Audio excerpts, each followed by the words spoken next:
Good morning, students. So today we are going to start a new chapter, that is chapter number 2, inverse trigonometric functions. So in our previous chapter we learnt that inverse of any function exists if the function is 1, 1 and onto.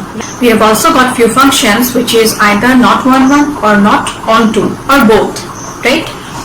So trigonometric functions is also of such kind which is not 1, 1 and onto over its natural domain and range. Okay, but if we put restrictions to their domains and range, then inverse of trigonometric function will exist. That means you can prove that particular trigonometric function to be both 1, 1 and onto, and hence inverse of any trigonometric function exists. So today in this chapter we will learn when inverse of any trigonometric function exists, and if it exists, then what will be its domain and range, and also the geometrical behavior of those inverse trigonometric functions. Okay, so students, let's try to understand the restrictions done on domain and range of a trigonometric function. Okay, so we know the domain of the function sin x is the set of real numbers and the range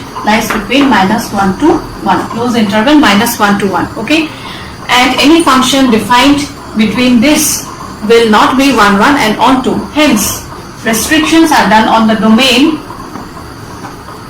and if you take the domain set to be close interval -π/2 to π/2 with range -1 to 1, then the trigonometric function will be both 1, 1 and onto, and hence inverse of the function can be found.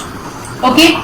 Now in case of sine function, this domain, that is close interval -π/2, π/2 can also be restricted to -3π/2, -π/2, next -π/2, π/2, then π/2, 3π/2 and so on. So you can consider any of these intervals to be the domain set. The function sin x will be both 1, 1 and onto. Hence, sin inverse x will be a function whose domain set will be -1, 1 to these intervals. Okay?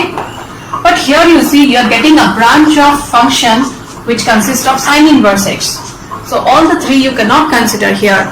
Hence we consider this -π/2, π/2, which is called the principal value branch, whereas the other intervals as range gives different branches of sin inverse x. Okay, we will consider close interval -π/2 to π/2 as the principal value branch. See students, principal values we have learnt in class 11. Accordingly, we have taken -π/2, π/2.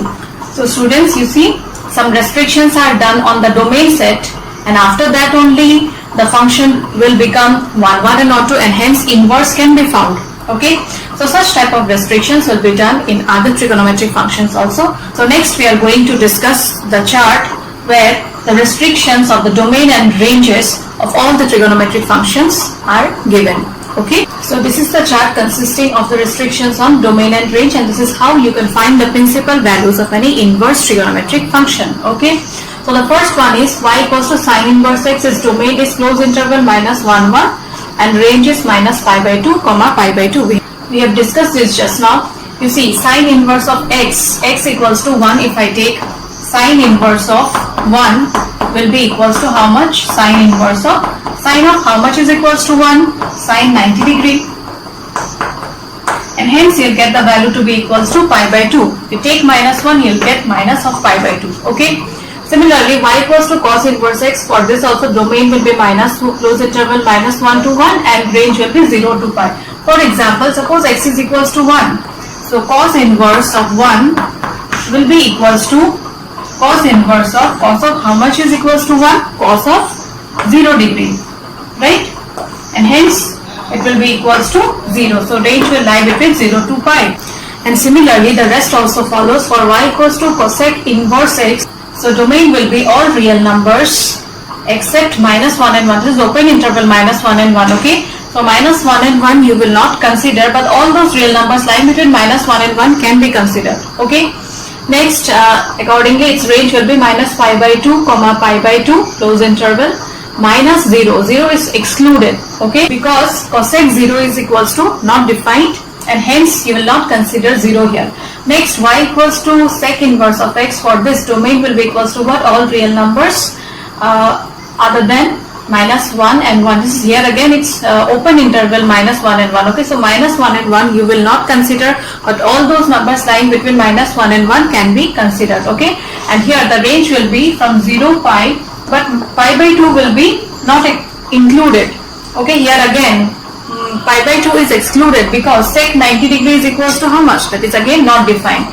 Next, y equals to tan inverse x. Here domain will be all real numbers and range will be open interval minus pi by 2, comma pi by 2.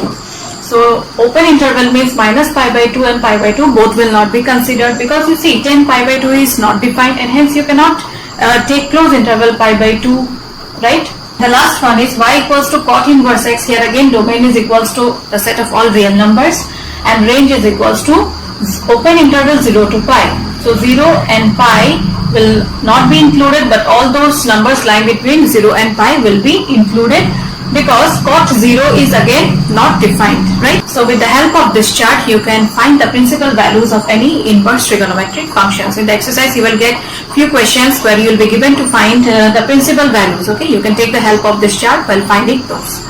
So students, next we are going to discuss the behavior of this inverse trigonometric functions through geometrical representation. Okay, so at first we will try to draw the graph of sine inverse x. Okay, so let's draw the graph for sine x first.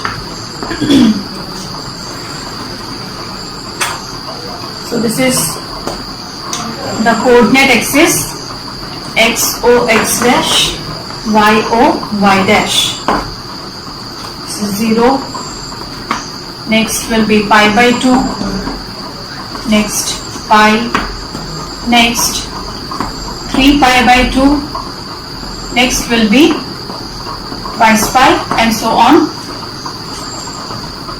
This side it will be minus pi by 2, pi, minus pi, minus 3 pi by 2, minus 2 pi, and so on. And along y-axis we'll take 1 and minus 1. Why? Because the range of sine x is closed interval minus 1 and 1. That means whatever values you substitute in place of x, you will get the value to be either equals to minus 1 or 1, or lying between minus 1 and 1. So you see here, sine of 0, sine 0 is equals to what? 0.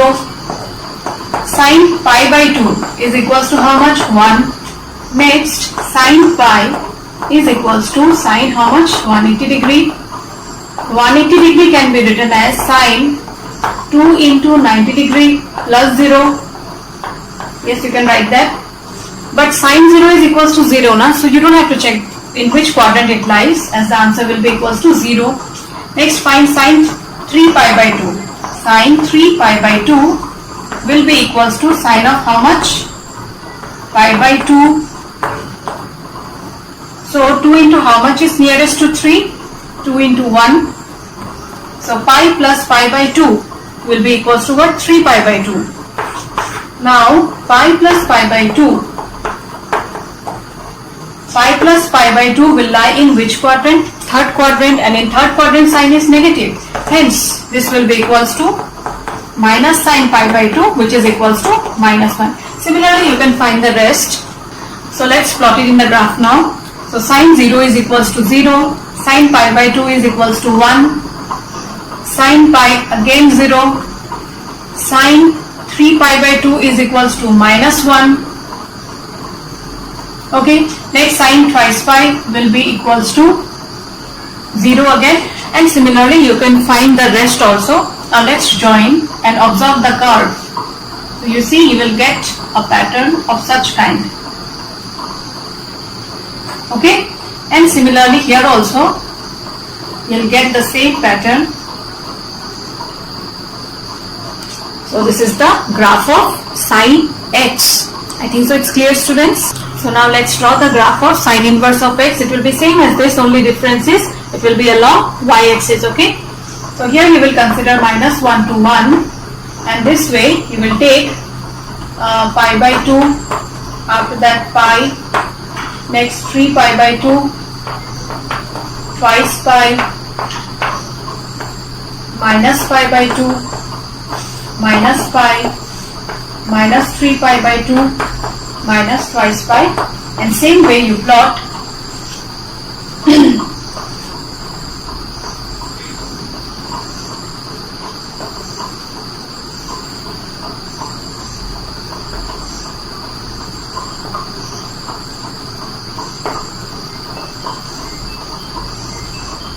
okay. So this is the graph of sine inverse of x.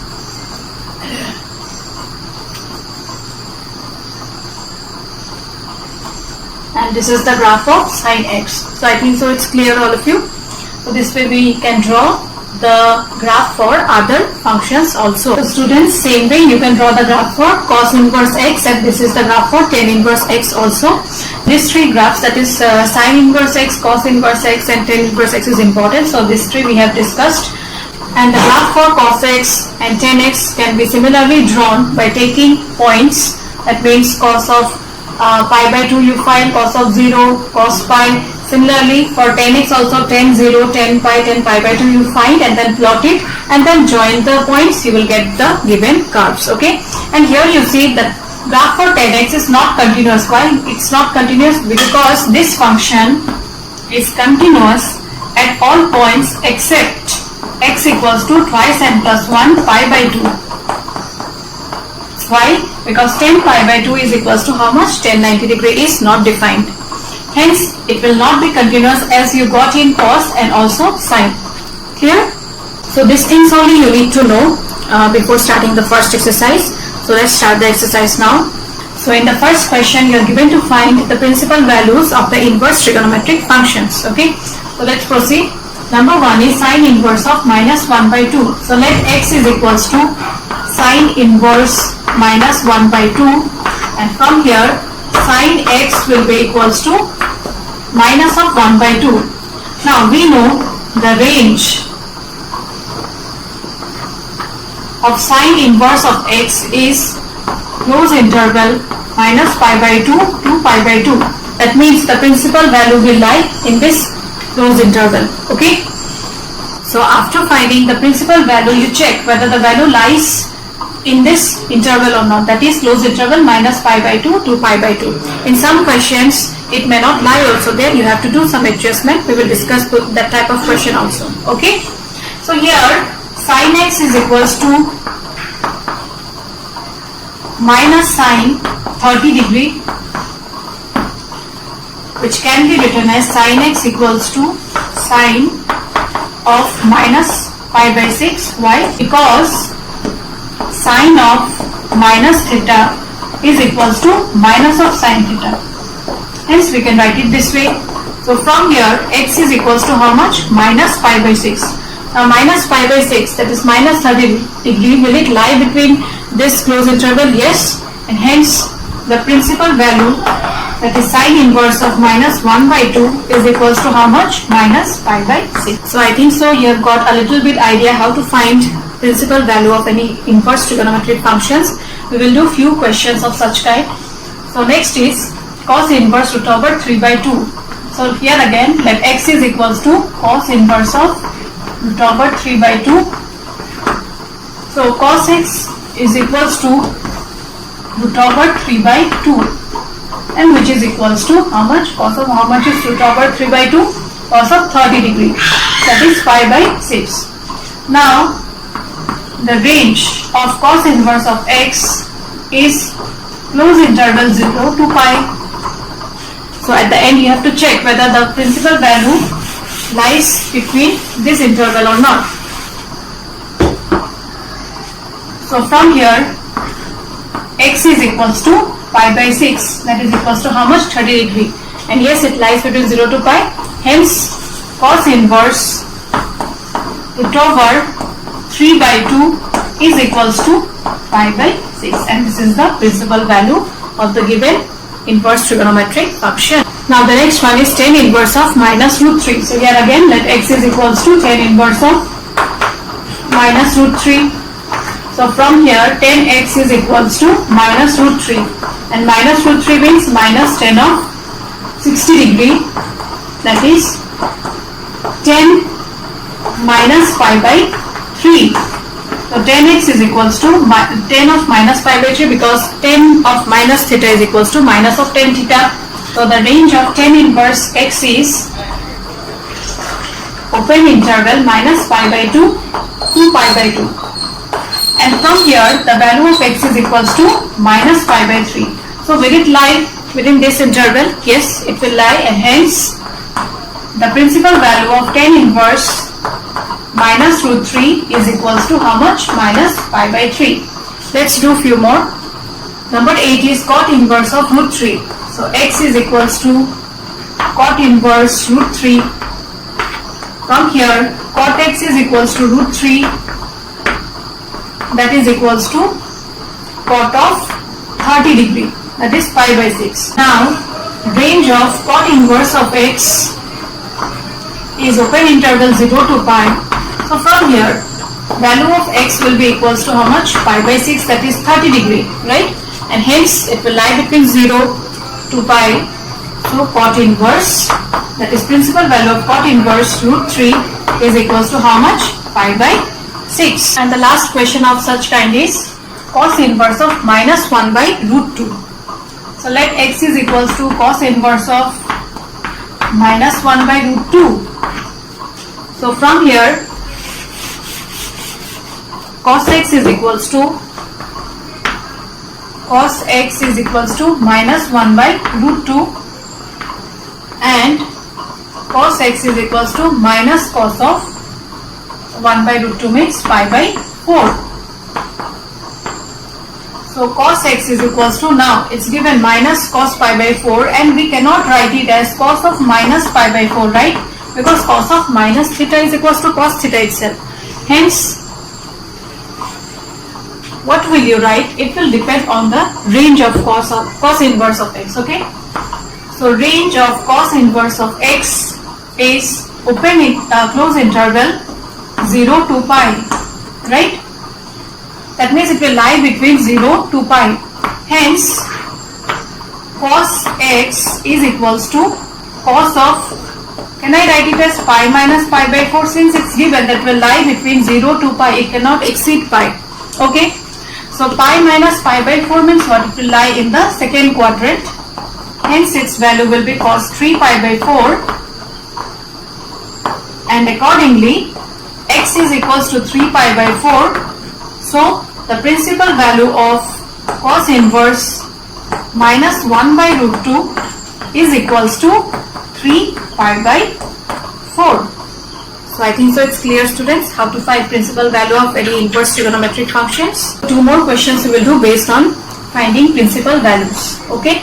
So the first one is tan inverse 1 plus cos inverse minus 1 by 2 plus sin inverse minus 1 by 2. So what you will do is you will find the principal values of each separately, and at the end you will add it.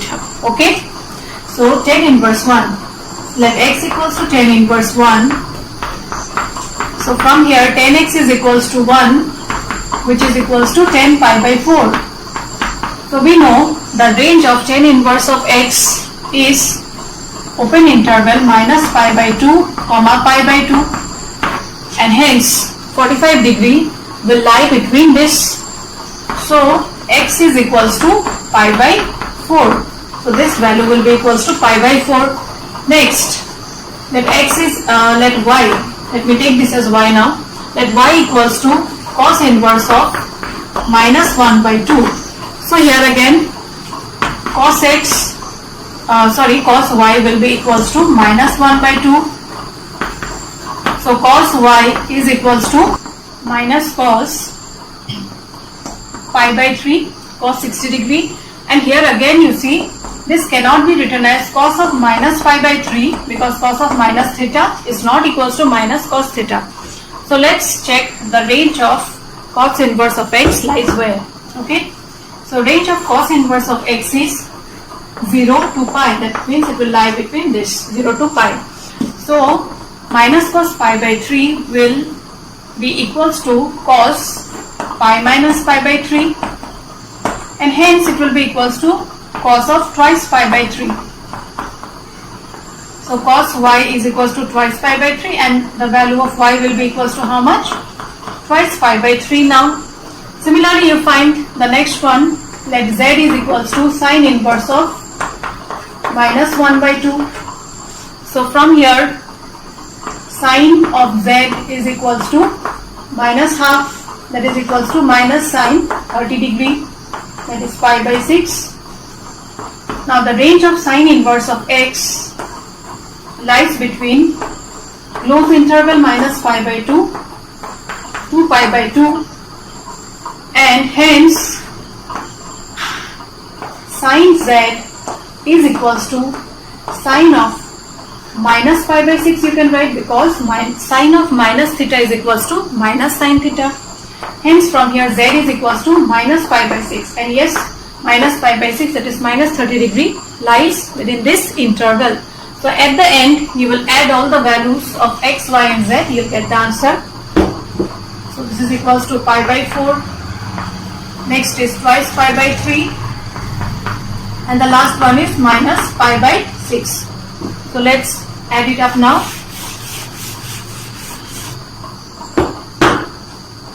So 4, 3 and 6, LCM will be 2 2s are 4, 3s are 6, 2 2s are 4, 4 3 12. So 3 pi, 8 pi minus twice pi. So 8 plus 3 11, 11 minus 2, that is 9 pi by 12, hence the answer is 3 pi by 4. So I think so you understood the sum. Let's do the next one now.